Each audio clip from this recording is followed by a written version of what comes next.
switch gears real quick because at the other end is this horrible storm that most people are not even looking at because they're entertained by bread and circuses like Rome used to be, which is the economy and the death of the global economy.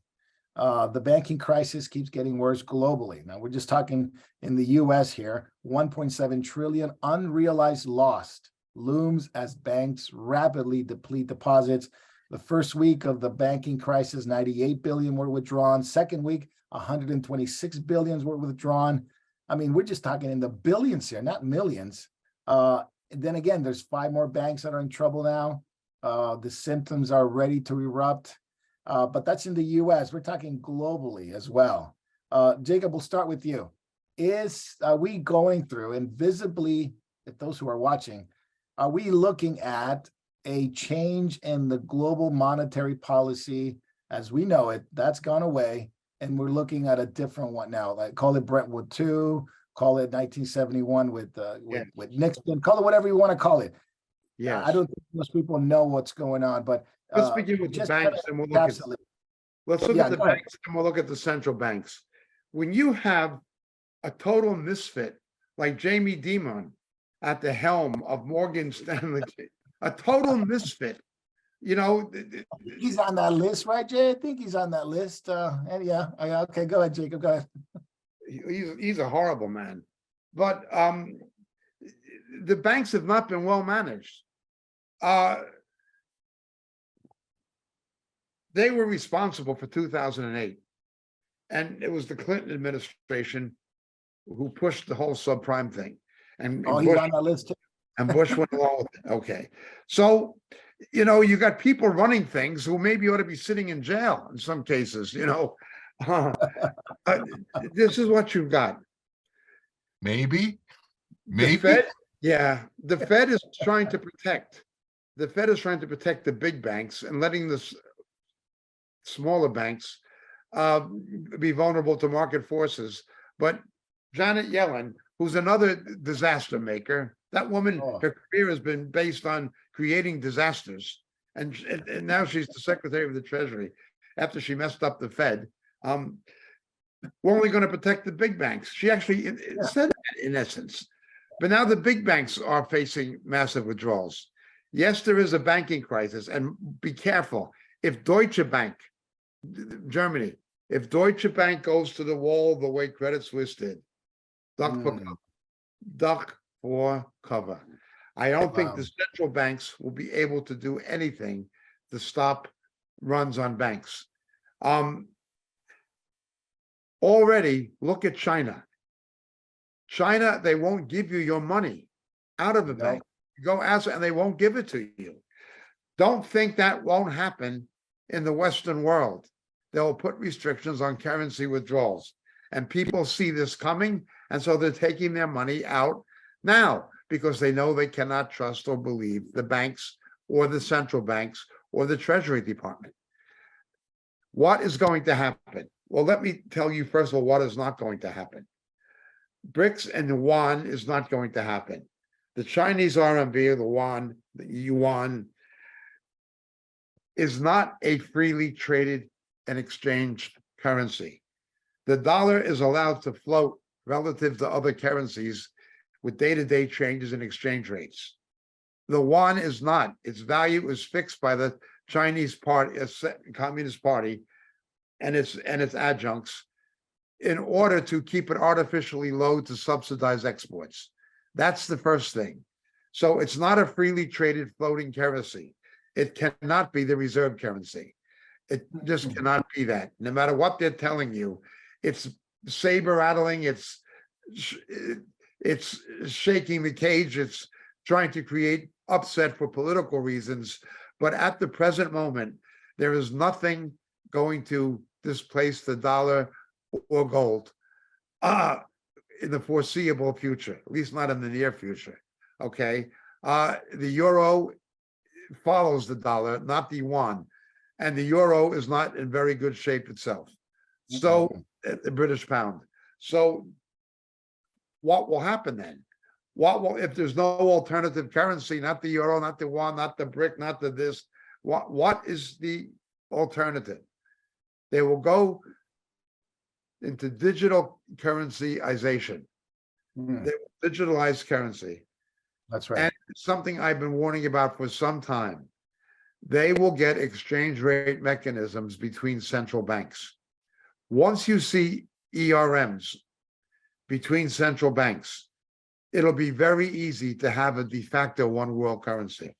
For instance, if the European Central Bank, which is just the German Deutsche Bank with a new name, and the American Fed made a 1-for-1 transfer rate, $1 equals €1, okay, and they maintain that with interest rate manipulation, you would basically have a currency so strong that the pound and the yuan and the yen and everything else would have, and the Swiss franc would have to fall in on back of it.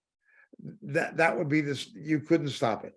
Now, if you digitalized it, then what? Mm, We don't take cash anymore. Yeah. A cashless is what's gonna happen. Look at, here's my wallet. What do I got in here? Well, I got a blank check, but you don't use checks much anymore. I got enough cash.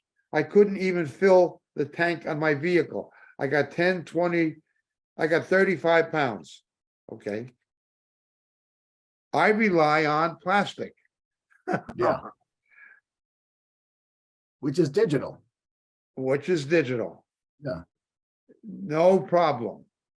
They can do it very, very easily. All of the ingredients are ready to be put into the batter. The instability will be capitalized on in order to go towards what will ultimately be a one world currency. We know that from Revelation 13. The question is, how fast will it happen?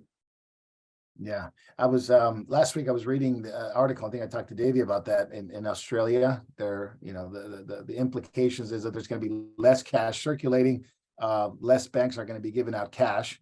In Europe, even Christine Lagarde, the ECB, the World Bank, she basically disclosed her plans for a digital euro.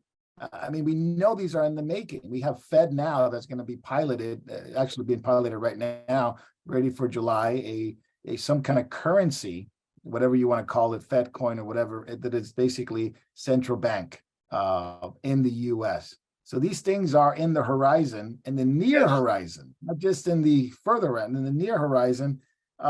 David Lister, how would it change? How would it change society? How would it change the way we navigate through this world? Well, when money becomes zeros and ones, those in charge of the computer and the currency are in charge. We wouldn't really have a lot of control over our life, because they could then implement what you would spend your money on. They could control where you would spend your money at, and so that they could create a stability, because right away there's going to be instability, as they work out the kinks between countries, work out like if Jacob says this, the German Deutschmark becomes equal to the dollar. Well, everybody else has to then adjust to that, right, Jacob? And so, Well, yeah, it'll be the euro, not the Deutschmark. It'll be the euro. okay, the euro. Okay, so now everybody's got to adjust to that. So, but there's still going to be this need for everybody to have oil. There's going to be this need for everybody to still buy and sell, because I don't think the time that Merchant Babylon has fallen. So there will be instability and insecurity pretty well everywhere. And so there'll be this time of adjustment that comes in. And I think it will create even more fear and anxiety among the nations. Also, understand the other dimension that's very briefly related to this. Biden is trying to push this new plan to make only electric vehicles. Now, of course, he's using the pretense of global warming, which is a nonsense in itself, to foment and to advance this particular strategy that he's trying to force on the automotive industry and on drivers. Only 1% of drivers have electric vehicles and they have a lot of complaints. Again, stupid people, greenies, think that electricity comes out of a wall. They don't realize that you're burning fossil fuels to generate that electricity. So it'll be natural gas, okay? It'll be natural gas, and it'll be coal. Oil is a very expensive way to generate electricity. You're talking about natural gas and coal. We'll have to produce 75% of that electricity. Smaller amounts will come from hydroelectric, nuclear, and so forth. Okay. So what does that mean for oil? Oil is not going to be as important as it was. So that's without fracking. So since Nixon defaulted on the dollar in the 70s, taking it off the gold standard, okay, the petrodollar replaced the gold-backed dollar. It was That's right. Saudi Arabians pricing oil in dollars and recycling their own sovereign wealth in dollars into investment funds that are dollar-based. Okay, that is what gave stability to the dollar in part once the gold was gone, other than the overall strength of the American economy and the promise of the corrupt government. Okay, but be that as it may now, Saudi Arabia is beginning to play footsies with BRAC. Yeah. Saudi Arabia is now making friends with Iran. So what happens to Saudi Arabia if we don't need your oil priced in dollars in order to give stability to the dollar anymore? It's not going to be based on oil. Your oil is not going to have the same kind of power in the economy it did. We're going to electric vehicles, and those electric vehicles are actually going to be fueled by other fossil fuels other than oil, natural gas, of which the United States is king. This whole energy thing is a scam in itself, but that's It is, another. it is, for sure. Yeah, for sure. But how far out is our electric vehicles being even a 10% part of our force? I mean, you're talking what, 10 years from now? 15? Probably more than that. Probably more than that. Yeah. But what it is, they're posturing. They're posturing. Saudi Arabia's postures. We're going to get a little closer to Russia and China now, away from America. We are posturing. So the Americans counter posture. You know what I'm saying? Well, go ahead, but we're not going to need your oil so much. We're going to go to electric vehicles, and those are going to, the electricity is going to be generated by our own resources, not yours. We've got coal, we've got natural gas. We don't need your oil. It's all posturing. It's political posturing. And there's nothing behind it because they can't change the economy this quick, right? They cannot change it this quick. It's posturing. The same as brick. Brick cannot happen that quick. It will be so expensive and take so long to switch the world currency reserve away from the dollar. It couldn't happen in 5 years. It couldn't happen in 10 years. They all got a handful of nothing. If you're talking poker game, nobody's got any cards.